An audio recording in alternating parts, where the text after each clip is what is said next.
fait aujourd'hui par la mouvance présidentielle, par la coalition? Je voudrais d'abord te remercier de m'avoir donné cette opportunité, cette audience aujourd'hui, la possibilité de m'exprimer. Après le ralliement, le parti continue à vivre, effectivement, le parti UCS, puisque c'est de ce parti-là il s'agit, continue à vivre parfaitement. Et on continue à travailler comme nous savons le faire. On ne peut pas l'appeler transhumance. Tu sais pourquoi? Parce que généralement quand on parle de transhumance, c'est un homme politique qui quitte son parti, qui quitte ses convictions, qui quitte ses camarades pour le crédit dans notre parti politique. Et là, cette fois-ci, pour le cas de UCS et de son leader Abdoulaye Baldé, c'est une décision, je me répète encore une fois, qui a été prise à l'unanimité. Et si on parle de transhumance d'un homme, c'est-à-dire du docteur Abdoulaye Baldé, qui est leader de UCS, ce n'est pas possible et ce n'est pas censé, parce que en ralliant, en allant vers la mouvance présidentielle, il n'a rien laissé derrière lui.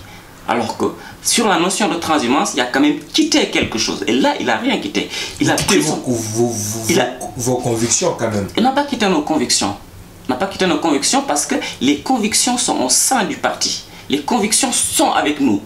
Et il n'a pas quitté le parti, il n'a pas quitté ses responsables, il a rallié avec l'ensemble de la structure de l'UCS.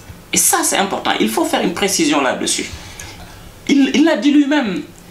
Je rallie avec mes idées, je rallie avec mon projet et je rallie aussi avec l'ensemble des structures de l'UCS. Moi, aujourd'hui, en tant que membre de l'UCS, si je quitte UCS pour aller dans un autre parti, là, je fais la démarche de transhumance. Parce que je laisse mes camarades, je laisse mes convictions et je laisse le parti derrière moi. Il n'a même pas quitté son ambition présidentielle, puisque lui-même, il dit qu'il diffère son ambition présidentielle à 2024. Aujourd'hui, si tu décides de faire quelque chose aujourd'hui, tu n'as pas le temps de le faire. Moi, je pensais que c'est un langage politique, c'est juste pour essayer d'amadouer les Sénégalais. Après ça, on en discutera d'ici 2024. Je dirais pas abandonner, parce qu'on n'a pas resté, on restera pas les bras croisés. Vous savez, l'entêtement politique, ça peut être très très dangereux.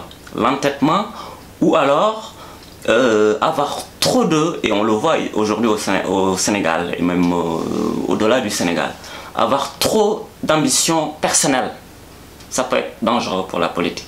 Aujourd'hui, le président Baldé, Abdoulaye Baldé, avait de l'ambition pour aller au bout,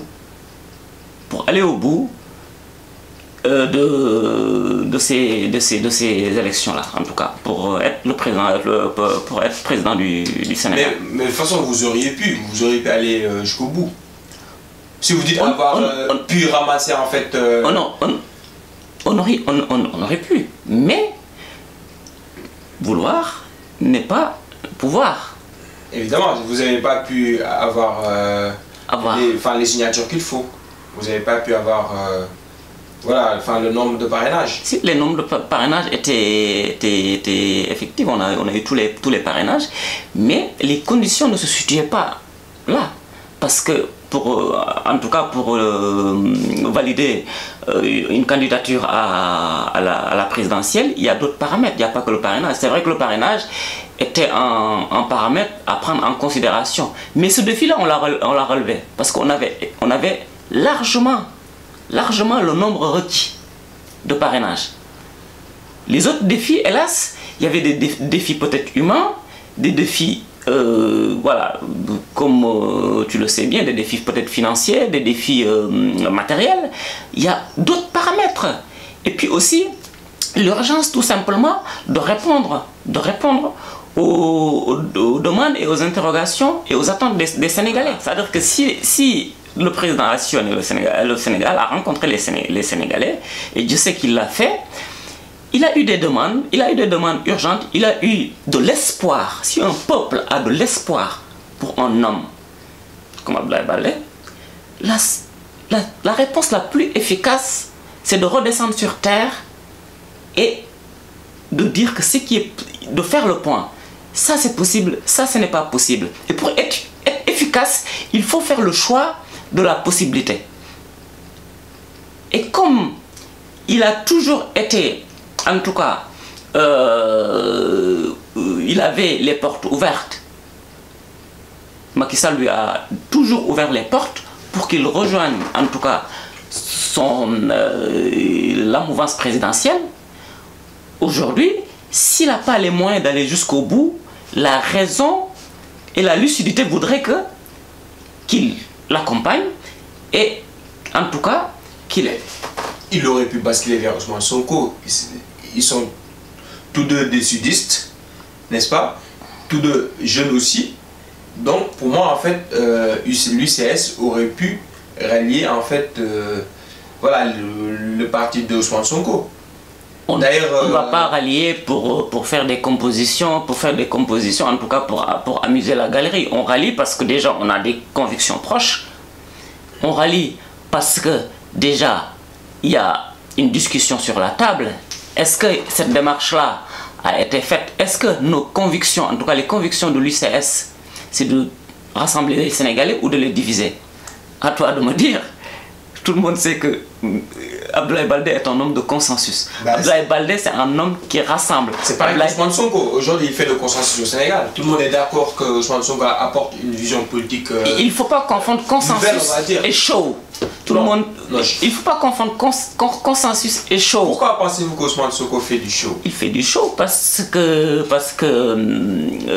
aujourd'hui, ce que les Sénégalais attendent, ce n'est pas de cracher sur tout le monde ou de dire que oui, c'est de la faute de tout le monde si le pays ne va pas. Ce que les Sénégalais attendent, c'est que les gens qui sont aujourd'hui sur place, les hommes qui sont aujourd'hui sur place, qu'on les accompagne, qu'on les soutienne parce que personne n'est parfait, qu'on mette...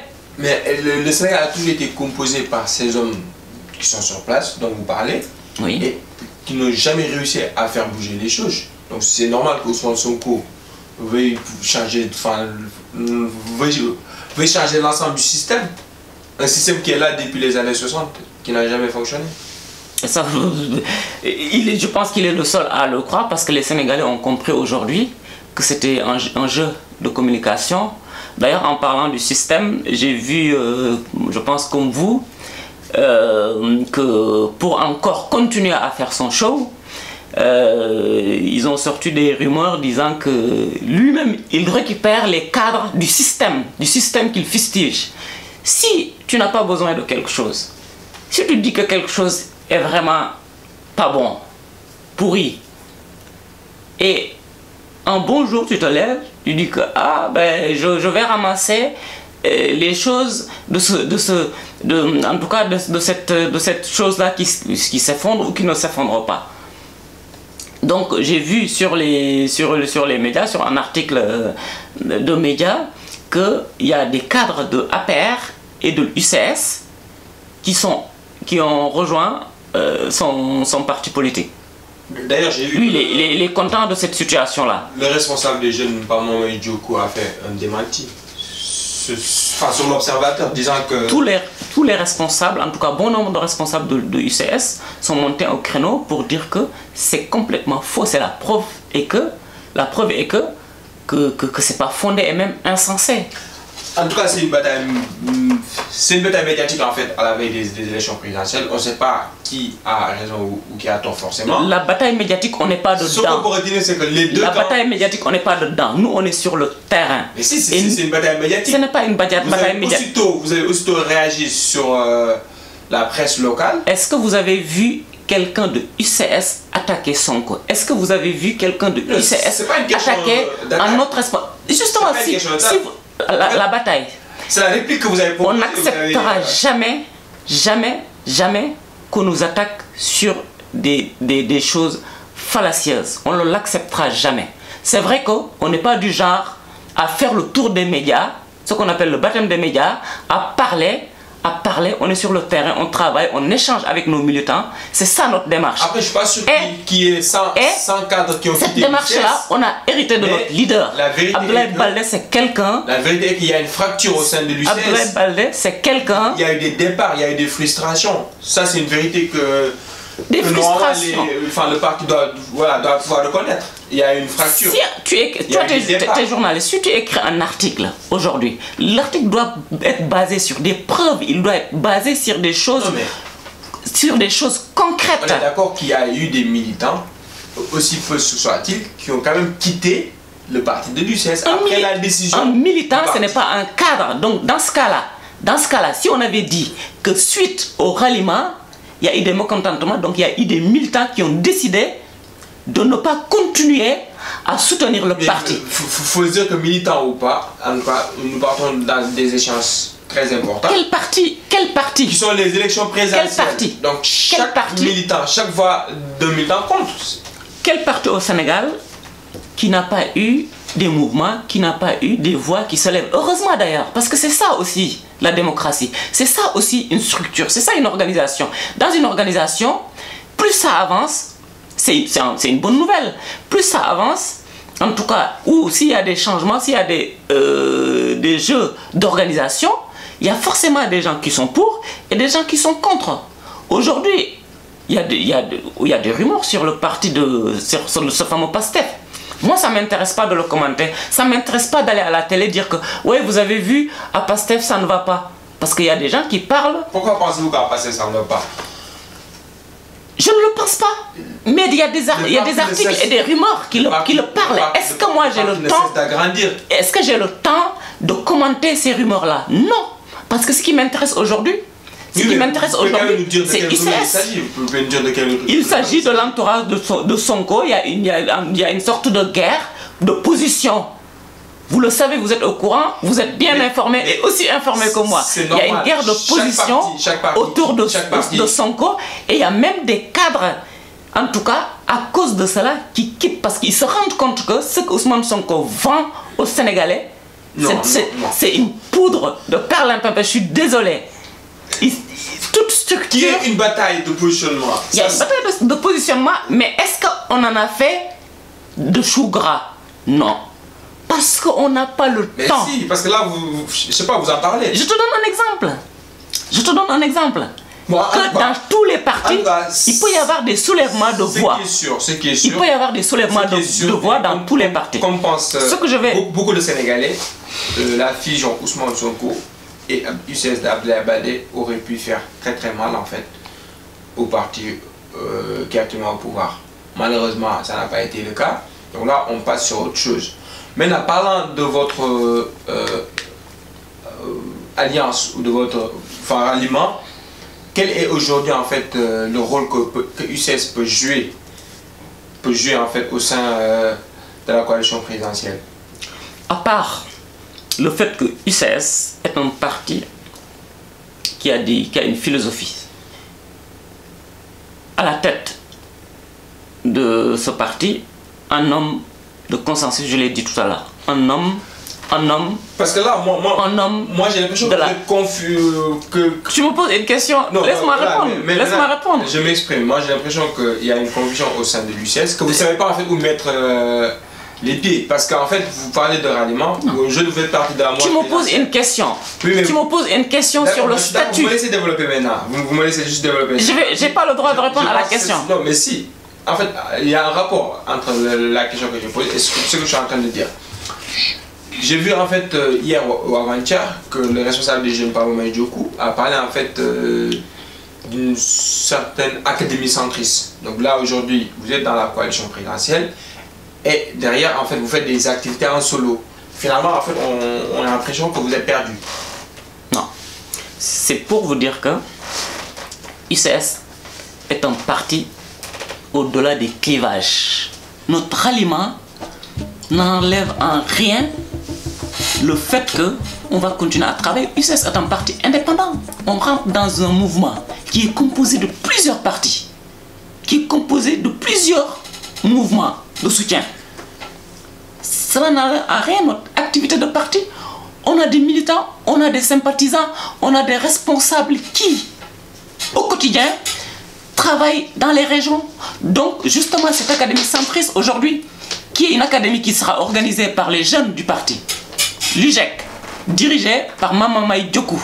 Par Mamamaï Diokou, le président de l'UJEC, c'est un événement unique, une chance pour les jeunes de venir développer des thèmes qui intéressent la société, qui intéressent en tout cas tous les Sénégalais. Et c'est un événement qui est ouvert, c'est un événement qui est une opportunité pour les jeunes. Cet événement, d'ailleurs, je précise là, de cette rencontre, je précise si que cet événement aura des valeurs centristes, pour moi, il n'y a pas de sens.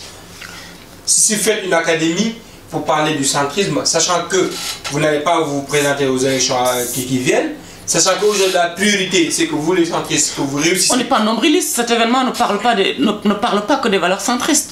On va développer des thèmes qui ont rapport avec la place que la jeunesse va avoir ou a sur le terrain politique au Sénégal.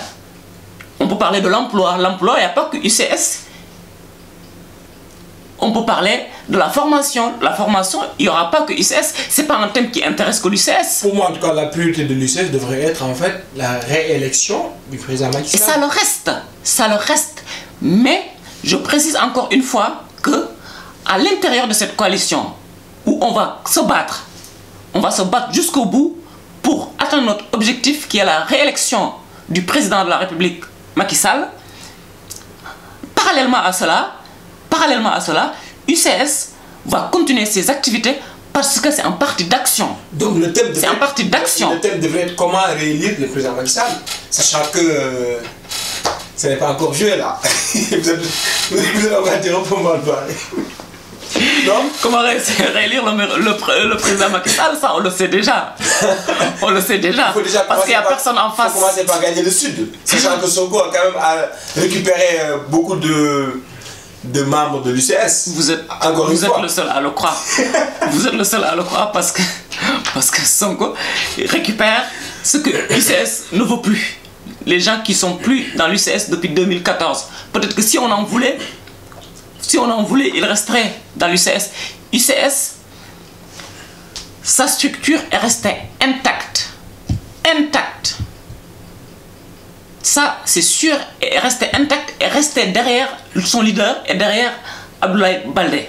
Donc je reviens sur cet événement des académies centristes qui est organisé par le parti, qui est piloté par les jeunes du parti, l'UJEC, Union des jeunes centristes du Sénégal, est une occasion unique aujourd'hui pour mettre les jeunes, la jeunesse sénégalaise, particulièrement la jeunesse de l'UCS, au cœur du débat politique. Parce que c'est ça. Et UCS a compris cela, a compris que UCS et son président Baldé a compris que aujourd'hui la jeunesse est au cœur de tous les débats politiques, sociaux et culturels. L'emploi de la jeunesse. Qu'est-ce qu'on fait?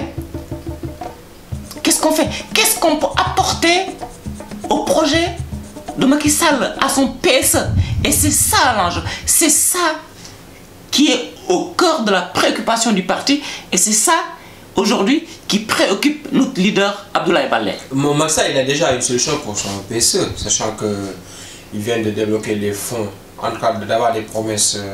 D'ailleurs, vous m'avez tendu la perche, parce qu'il faut aussi reconnaître la grandeur de cet homme, de Macky Sall. Parce que c'est pas facile. La grandeur de Macky Sall à travers ces fonds Non, quand tu regardes la coalition, la grande coalition, c'est quand même rare, même dans toutes les démocraties du monde, de voir un pays, un parti qui est au pouvoir, qui ouvre les bras à ses fils.